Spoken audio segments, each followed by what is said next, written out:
Hello everyone, welcome back to my channel. আপোনালোক সকলোকে পুনৰবাৰ স্বাগতম জনাইছো মোৰ চেনেলৰ অন্য এটি নতুন ভিডিঅ'লে। আশা কৰোঁ আপোনালোক সকলোৰে ভালে, মোৰো বৰ্তমান ভালে।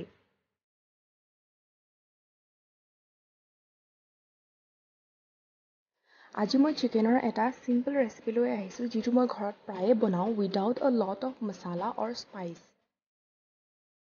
ওকে, ইয়াত আমাক লাগিব দ্য মেইন আইটেম চিকেন, তাৰপিছত আলু, পিঁয়াজ, নহৰু, আদা, জলকীয়া এক্সেট্ৰা এক্সেট্ৰা। বিলাহীও ইউজ কৰিব পাৰে, বাট মোৰ ওচৰত আজি বিলাহী নাই। বিলাহী হ'লে ভাল লাগে, অলপমান টেষ্টটো মানে ভাল হয়, বাট ওকে। আৰু এতিয়া বিলাহীৰ দাম যিহে বাঢ়িছে ন, গতিকে ঠিকে আছে, এনেকৈও বনাব পাৰে আপোনালোকে উইদাউট বিলাহী। তাৰপিছত গোটেইখিনি ভালদৰে ধুই ল'ম। ধুই লৈ পেলানি আলু পিঁয়াজখিনি জলকীয়াখিনি কাটি ল'ম আৰু আদা নহৰুখিনি থেতালি ল'ম। তাৰপিছত মই কেৰাহীত তেল গৰম হ'বলৈ দিলোঁ। তেল গৰম হোৱাৰ পিছত এয়া কাটি থোৱা আলুখিনি মই ফ্ৰাই কৰি ল'ম। যিহেতু আলুখিনি বইল কৰা হোৱা নাই, গতিকে মাংসৰ লগত যদি একেলগে আলুখিনি দি দিওঁ, গতিকে আলুখিনি নিসিজিব, মাংস আগতীয়াকৈ সিজি যাব। গতিকে আলুখিনি মই ভালদৰে ফ্ৰাই কৰি ল'লোঁ ফাৰ্ষ্টে। তাতে নিমখ অলপো ছটিয়াই দিছোঁ। এইখিনিতে এটা কথা কৈ থ'ব বিচাৰোঁ, মই কোনো এক্সপাৰ্ট নহয়। মই ঘৰত কেনেকৈ বনাওঁ, কি দি বনাওঁ, মই সেয়াহে আপোনালোকৰ মাজত দিছোঁ। মই যিহেতু বেছি মছলা ইউজ নকৰোঁ, মই সেইকাৰণে এই ৰেচিপিটো আগবঢ়াইছোঁ। সকলোৱে এনেও চিকেন বনাব জানেই, ময়ো জানো, কিন্তু মই বহুত মছলা ইউজ নকৰোঁ, সেইকাৰণে মই এই ৰেচিপিটো দিছোঁ। আলুখিনি ভালদৰে ভাজি হোৱাৰ পিছত সেই একেখিনি তেলতে মই পিঁয়াজখিনিও ভালদৰে ভাজি ল'ম।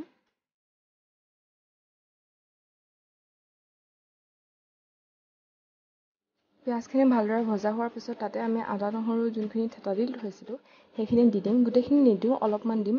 আৰু তাতে কেঁচা জলকীয়াখিনিও দি দিম, সেয়াও গোটেইখিনি নিদিওঁ, অলপমান দিম। অলপমান থৈ দিছোঁ কাৰণ পাছত যেতিয়া আলু দিম নহয়, তেতিয়া মানে মই আকৌ মানে সেইখিনি দি দিম। তেতিয়া মানে গোন্ধ এটা ওলায় ন, আদা নহৰু আৰু মানে জলকীয়া এটা, মানে তেতিয়া টেষ্টটো মানে ষ্ট্ৰং হয়, অলপমান ভাল লাগে মানে তেনেকৈ। তাৰপিছত গোটেইখিনি ভজা হোৱাৰ পিছত মই কেঁচা মাংসখিনি তাতে দি দিম আৰু ভালদৰে গোটেইখিনি লৰাই ল'ম। এতিয়া ইয়াত মই আকৌ নিমখ আৰু হালধি দিম। নিমখ হালধি দিয়াৰ পিছত আকৌ ভালদৰে গোটেইখিনি মিলাই ল'ম, মানে ভাজি ল'ম। বহুতে তেল গৰম কৰোঁতে পিঁয়াজ চিয়াজ দিয়াৰ সময়তে হালধি দি লয়, তেতিয়া দিলেও হ'ব, বাট এতিয়া দিলেও হ'ব, তাৰ লগত কোনো কথা নাই। এতিয়া ইয়াত ফ্ৰাই কৰি থোৱা আলুখিনি মই দি দিম। তাৰপিছত বাকী থকা আদা নহৰু আৰু জলকীয়াখিনিও দি দিম আৰু ভালকৈ গোটেইখিনি মিলাই ল'ম।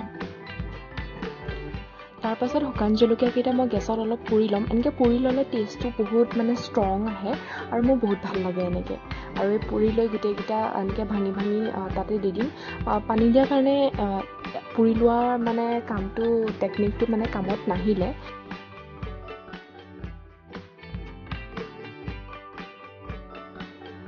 তাৰ পৰা মায়ে ক'লে অলপমান জুলীয়া কৰিবি, মানে অলপমান গ্ৰেভি কৰিবি।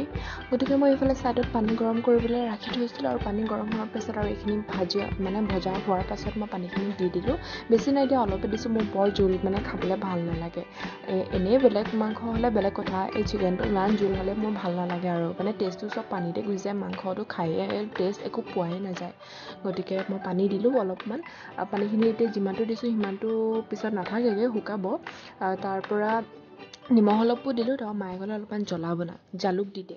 তাৰ প্লেটত যিমানখিনি জালুক দেখিছে সিমানখিনি মই ভুলতো নিদিওঁ, কাৰণ এনেই গৰম বেছি আৰু জালুক খাই আৰু ৰাতি গৰমত প্ৰেছাৰ উঠি মানে কিবা নহ'লে হৈছে। গতিকে মই অলপমানেই জালুক দিলোঁ, গোটেইখিনি নাই দিয়া। তাৰ পৰা মোৰ ওচৰত মান ধনিয়া আছিলে, ধনিয়া নাই। মান ধনিয়া কেইডালমান কাটি দিলোঁ আৰু মান ধনিয়া গোন্ধটো মোক বহুত ভাল লাগে।